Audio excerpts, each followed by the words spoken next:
藤原です。今日は2021年に仮想通貨で送り人が急増する理由というものを話していきたいと思います。このチャンネルでは仮想通貨のチャート分析や株、そして社会経済の話を毎日配信しておりますので、投資に興味がある人やお金持ちになりたい人はぜひチャンネル登録をしてみてください。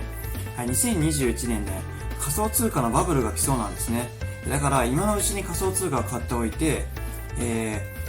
バブルが来た時に売ると、ものすごく、爆益が取れると。爆益っていうのはたくさんの利益ですね。例えば仮想通貨買ったら、そのお金が、数倍とか、あるいは10倍、20倍、30倍、バブルが来た時はそれぐらいね、上昇する可能性があります。私も仮想通貨バブルの時にビットコインで20倍、リップルで100倍の利益をね、2017年、18年の時に、取ってるんですね。それがまたいよいよ2021年にも来る可能性があるので、それで仮想通貨投資に興味を持った人は、この動画の説明欄にね、私がおすすめしている仮想通貨取引所を紹介しているので、ぜひそこを見ていってね、仮想通貨投資を始めてみてください。はい。2021年とかに送り人が急増する理由っていうね、今までも、何回か動画を上げてきたんですけど、これ撮ってる時点では、もう間もなくね、2020年も終わろうとしていて、年末が近づいてきたので、そろそろ来年に向けてちょっと動画をね、吸い直そうと思いまして、またね、こうやって上げております。はい、これ見るとね、仮想通貨やってる人もやってない人もいると思うので、非常に初心者でもわかりやすいように解説したいと思います。まずね、今撮ってる時点で仮想通貨の、特にビットコインのね、値段がかなり上がってきてます。で、それにつられて多分ビットコイン以外の仮想通貨も今からだんだんとね、上げてくるようなペースになってくるのかなと思ってます。で、すべての仮想通貨がほとんど値上がりするみたいな、そういう状態になってきて、完全に仮想通貨バブルっていうのがもうすぐ来るのかなというふうに思ってるので、それをね、話していきたいと思います。で、なんでバブルが来そうだと言えるのかというと、6つのね、理由がありますので、それを一個一個ね、解説しようと思ってます。まずはね、ビットコインが、すべての仮想通貨のベースとなりますので、株で言うとね、日経平均とか、米国株で言うとニューヨークダウみたいなね、ビットコインっていうのが、いわば仮想通貨の指標みたいなところがあるので、まずビットコインをね、ベースにしてちょっと話していこうかなと思ってます。まずね、ビットコインの半減期が今年の2020年の5月にね、終わりましたので、これが3回目の半減期なんです。半減期っていうのは、めちゃくちゃわかりやすく説明すると、ビットコインっていうのはマイニングする人っていうのがいて、パソコンとかを使ってね、それを解析したりみたいにすることによってビットコインが新しく生まれるっていう仕組みを作ってるんですね。で、そうやって解析している人、主に今中国人がやってるんですけど、中国のそのマイニングする人が、マイニングすることによって報酬をもらえるんですね。報酬もビットコインでもらえるという形をとっていて、その報酬の金額が減額されるのを半減期と言ってるわけです。もともと2012年までは、マイニングするために 25BTC もらえたんですけども、2012年の1回目の半減期で、半減して、25になったと。もともと50もらえたやつ、すみません。50もらえてたのが25になったと。それが2012年。で、2016年に 12.5BTC まで半減したと。で、3回目、2020年の5月で 6.25BTC まで半減したということで、3回半減してるんですね。で、それが起こると何が起こるかっていうと、マイニングしてももらえる報酬が少なくなるので、どうしても、弱いね、マイナーというか、その設備が整ってないマイナーとかがどんどん撤退していくんですね。そうすると、自然とビットコインがマイニングされる量が減っていくと。そうすると、供給が少なくなる。でも需要はどんどん上がってます。仮想通貨ビットコイン買う人はどんどん上がっているので、その需給の関係が崩れて価格が上がりやすいということになるわけですね。それが半減期後に上昇する理由をめちゃくちゃ簡単すると、説明するとそういうことになります。じゃあ今までの半減期どうだったかっていうと、これが2012年の半減期です。ここが半減期の日。その後見てください。こんな形で爆上げしてるんですよ。これで約1年間、この半減期が終わってからの1年間で価格が120倍になってます。120倍になってすごいですよね。100万円投資したら1億2000万円になると。そういう上昇をしてるんですね。これが1回目です。で、2回目が、2016年ですけども、2016年のチャート、こんな形ですね。ここが半減期。で、その後じわじわと上がってきて、ヒュッと飛ぶと。これが2017年のバブルですね。いわゆる仮想通貨バブルと言われた時のこと。これも、半減期があってから、たったの1年半で34倍なんですよ。こんな形で半減期を終えた後1年とか1年半後ぐらいに大きく急上昇するみたいなところがあります。で、2020年の5月に半減期がありましたので、時期的に言うと、やっぱり2021年ぐらいに、大きなね、上昇があるんじゃないかと。大体歴史は繰り返してるんですね。仮想通貨投資を私はもう4年やってきてますけど、大体いろんなことが歴史を繰り返してます。こういうイベントがあったら、例えば、リップルで言うと、リップルはスウェールっていうイベントが毎年あってて、それがある前は上がってくると。で、スウェールの当日になったら暴落してくるみたいな。もうそれはもう何回も繰り返してるんですよ。で、それを知ってる人はある程度、半減期が、今年2020年あったから、2021年は、多分爆上がりなんじゃないかと。大体分かってるんですね。もうこれ3回目なので、多分そうなるんじゃないかというふうにあります。それが爆上げする理由の一つ目。で、二つ目が、チャートですね。チャートですけども、これ撮ってる時点では2020年の11月ですけども、まず、2020年の夏頃に、3年続いたね、ビットコインの下落トレンドラインを抜けましたというのがありました。こういうね、ずっとこういう下落トレンドがあったんですね。ここが2017年の仮想通貨バブル。で、その後ずーっと2019年も150万まで上げたんですけど落ちてくるみたいなのがあって、こういうね、下落トレンドが引けたんですよ。正確には、下のね、トレンドラインもあるので、三角持ち合いだったんですね。こんな形で。こういう三角持ち合いを形成してたんですよ。で、下限は2018年の36万円ぐらいのところ。で、一回、コロナショック来たところ、ここも一応ね、この三角持ち合いで、耐えたという感じなんですよね。で、この三角持ち合いいつ抜けるのかっていうのを2020年相当注目されていて、夏頃に抜けてきたというのが、まず、チャート的に見えるところですね。だから、この三角持ち合い、つまりこっちの下落トレンドを抜けてきたので、かなり上値が軽くなってるんですね。だから、いよいよこのね、2017年の史上最高値240万円、ここはね、超えてくるんじゃないかなと。2020年の年末か、2021年のうちに、多分超えてくるだろうなというふうに思っております。これがチャートから見えてくるところの一つ目ですね。で、もう一つが、2019年の高値の150万円、ここを超えてきたってところですね。これ超えたのは2020年の11月ですけど、ここをね、ついに超えてきたんですよね。ここを抜けない限りは、今度こっちのこういう三角持ち合いを形成する可能性があったんですね。けどここも抜けてきた。っていうところがかなりね、バブルが来るんじゃないかっていうところの、理由になります。それはなんでかっていうと、チャート的に、ここの150万円からこの次240万円あるんですけど、ここ空白なんですよね。全然レジスタンスになるような線がないんです。レジスタンスっていうのは、めちゃくちゃ初心者に分かりやすく説明すると、この辺の例えばこういうところ、何回も価格が止まってるところ、ここはサポートっていうんですね。逆に今度上、この辺で例えば同じところでずっと、レジスタンスされて落ちてきてるじゃないですか。ここも落ちてくる、落ちてくる、落ちてくるみたいなね。そういうラインが、この150万から240万円ぐらいの間ってほとんどないんですよ。だからこの真空地帯に突入したので、どんどんね、買われていく方が進んでいくんじゃないかなと思ってます。ここでなかなか売るっていうのは、売る理由がないんですよね。買われすぎ、インジケーター上買われすぎになったら、一旦ね、それで利益確定して売るっていう人いるかもしれないんですけど、この辺に尽きて、思いっきりその FX でショートしようっていう勢がいないので、基本的にもここはね、史上最高値は余裕で抜けてくるというふうに思ってます。ただもちろん何回か調整はすると思います。バブル相場になってきても、例えばね、2017年のバブル見ても、こうやって見たらなんか一辺倒に上げられるように見えるんですけど、よく見たら結構大きな調整してるんですね。例えばここ、33万円から21万円。だから 30% の下落。56万円から28万円の下落。これ 40% の下落。この辺もね、すごいんですよ。100万円つけた後60万まで下落。これ 40% ぐらいの下落してるんですよ。だから、例えばこれ今見たら、もうずっとこの辺で買ってもっと下落あったじゃんって思うかもしれないですけど、例えば当時はそうじゃないですよ。こういう状態なんでね。こういう状態。この56万円が、最高値でまた今から下落していくんじゃないのと思う人いたかもしれないですけど、結局、この後こうですからね。こうやって、変わってくるんですよ。だからこういう感じの、急に下落して、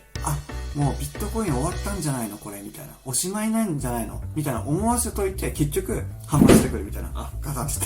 反発してくるみたいなね。そういうのが多分繰り返されると思います。だからまあそういうの来るんですけど、まあ狼狽しないでビットコインとりあえず現物で買ったら持っときゃいいんじゃないかなというふうに思ってます。もうここもう多分まあ200万はもう超えてくると思いますので、ここは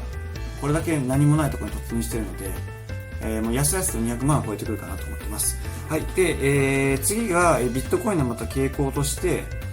史上最高値をね超えると、めちゃくちゃ跳ねてくる傾向っていうのがあるんですね。例えば、過去に見ると、2013年から2017年の間、例えば、こういう形で、ここ2013年です。ここ2017年。2013年から2017年まで、なかなかこの史上最高値を超えられなかったんですね。これがね、12万円だったんです。史上最高値。当時2013年まで。この12万円つけた後、およそ4年間ぐらい、なかなかこの12万円超えれなかったんですけど、ここ2017年で超えた瞬間、この急上昇なんですよ。これが、まあ、2013なんですね。まあ、そういう形でビットコインって一回、使用された金を超えてくるとめちゃくちゃ跳ねてくるっていう性質があるので、まあ、つまりその未知の金額、結局、今も見てもこの2017年の最高値の240万円を超えてくるってことはもうその先はもう突入したことないところに行くわけじゃないですか。そうするとどこで売ればいいのかっていうのもわからないし、もっと上がるんじゃないの、例えば300万になりました、これビットコイン1000万円いくんじゃないの、5000万円いくんじゃないの、1億いくんじゃないのみたいな、どんどん買いが呼んでいって、とてつもないね、桁違いな金額してくると。まあそういう傾向にあるので、実際、この240万まで上がるまでというより、ここを抜けてからが本当のバブルかな、というふうに思っております。はい、それがまあ4つ目のね、見です。最高値を超えた後に、めちゃくちゃ、桁違いの上昇してくる可能性があるというところですね。で、5つ目の理由は、まあファンダですね。ファンダっていうのは、その、ビットコインに対して、まあ、好材料の、ニュースとかね、出来事っていうことですけども、例えば今年だとペイパルってね、決済、全国というか、世界中で2600万店舗で使えるらしいんですけど、ペイパルでビットコインとかね、ライトコイン、ビットコインキャッシュ、とかが使えるようになったというのがあったんですね、ニュースが。まあ、それが、2020年12月ぐらいにもうスタートする予定なので、世の中の人が例えばドルとか円とかを使って今まで支払いしてたのじゃなくて、例えばビットコインとかね、ライトコインとか仮想通貨で決済すると、まあ、そういう時代がねもう来るんですね。そうすると世の中の人はどうするかっていうと、なるべく仮想通貨を買おうと思うんですよ。なんてかっていうと、だんだん物価が上昇してきて、世の中のその法定通貨、アメリカドルとか日本円とかの実質的な価値が下がってるんですね。まあ、それは物価が上がってるってことを考えるとわかるじゃないですか。例えば昔100円で買えたものが今は100円で買えません。例えばガソリンが15年前だと1リッター90何円だったのが今は120円とかね、高い時150円ぐらいしますと。まあ、そういうことを考えても物価が上がってるっていうことじゃないですか。そうすると、結局法定通貨を持ってても価値下がるんだよねと。だったら価値が上がりそうな仮想通貨に投資しようというふうになるんですよ。だから世の中の人がだんだん法定通貨を手放して仮想通貨を買うっていう時代にシフトしてくれるんですね。まあ、そういうファンダもあります。あとは、だんだんとね、上場企業が、仮想通貨に投資したりしてますね。例えば、今年だとアメリカのね、上場企業の2つが、仮想通貨のビットコインに投資しましたというのがありました。会社の資産ですよ。会社の資産を一部ビットコインにしようと。まあ、今の日本企業にはほとんどない発想ですけど、もうそういうことが始まってるんですね。普通会社は、まあ、預金としてね、資産を持っておいたりとかね、まあ、あるいは不動産を持ってたりとかするんですけども、それを仮想通貨に変えて、その値上がりを待てば会社の資産が増えるじゃないかと、まあ、そういうことを考えるような時代になったんですね。ということは、多分そういうそのトレンドは続くので、今からどんどんそのいろんな会社が仮想通貨に投資しようというふうにしてくると思います。で、それがどんどん進んでいくと、今度、機関投資家、まあ、つまり銀行とかね、生命保険会社とか、そういうところが仮想通貨にどんどん投資するようになるんですね。そうすると、それだけお金持ってる会社がたくさんの量の仮想通貨を買うので、より仮想通貨の値段が上がりやすくなるということになるんですね。それが、上昇しそうな理由、まあ、ファンダメンタルズ的に、仮想通貨のバブルが来そうな理由になります。で、6つ目、最後ですけども、これはネット上の、まあ、ムードというか、メディア上のムード、仮想通貨バブルがまた来たようなムードが最近してきているって感じですね。私は2016年の仮想から仮想通貨投資してるので、2017年のバブルも知ってます。で、2018年にバブルが崩壊したところも見てます。でそういうトレンド見てると、例えばツイッターの中の皆さんのつぶやき、そういうところからもどうも2017年の前半ぐらいのその仮想通貨バブルが本格的に始まるちょっと前のところ、その辺の、ムードにかなり似てきてるんですよね。例えば、専業がブロガーの人がビットコインについてやたらつぶやく頻度が高くなってるとか、あとはね、仮想通貨女子っていうね、仮想通貨を、メインの、ね、トピックにした可愛い女性、若い女性とかが現れてきたりとか、そういう人も増えてます。あとは、多分もう少し上のフレーズ、本当に仮想通貨バブルが来た時のフェーズとしては、テレビがね、仮想通貨の話題を取り上げる。例えばニュースでビットコインが、1日でこんだけ上げましたみたいなニュースが流れるとか、例えばあと、バラエティ番組で、芸人がね、仮想通貨買ってみたみたいな話をするとか、2017年の年末ぐらいって結構あったんですよね。そういう話とか、あとは仮想通貨の取引所の CM がテレビで流れるとか、そういう風になるのが、完全なる仮想通貨バブルなんですよね。そういうフェーズがあるのを私が一回見てるのからすると、2017年の前半ぐらいの空気感かなというのがあるので、それはね、科学的根拠はもちろんないですけど、でも結局世の中のムードっていうのは結構それが相場に影響したりするので、2017年のね、チャートを今見せますけども、ムード的には今この辺の感じなんですよね。だから今からこれが来る可能性があるわけですよ。2021年版の。そんな形で、ムード的にも結構成熟してきつつあるのかなというふうに思います。はい、そんな形でね、仮想通貨の、ビットコインを中心にね、バブルが来るかもしれないという話をしてきたんですけど、ビットコインはね、もちろん、かなり上昇を期待していいと思います。私はね、将来的には5000万ぐらいはいくと思います、1BTC がね。なんでかっていうと、ビットコインがいずれ金の時価総額を超えるっていう可能性が高いと思ってるんですよね。世の中はなるべく合理的な方向とか便利な方向に向かっていくので、いつまで経っても重たい金塊に投資するとは思えないんですよね。そうじゃなくて、使える資産、使えるし値上がりもするし、そしてある程度数が限られているので希少性も高い、そういう、ビットコインがいずれ10年ぐらいかかるかもしれませんが、5000万円ぐらいになってくるんじゃないかなと思ってます。で、他の仮想通貨もいくつか多分、ビットコインに連れられてめちゃくちゃ急上昇するっていうのがあると思います。例えば、ビットコインの2017年頃のチャートは、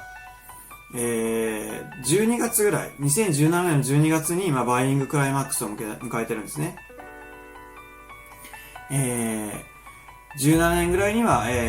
てっぺんをつけて、その後は下落してきてる。ここが要するに2017年の12月なんですけど、他の例えばリップルとかイーサリアムとかはもう少し後、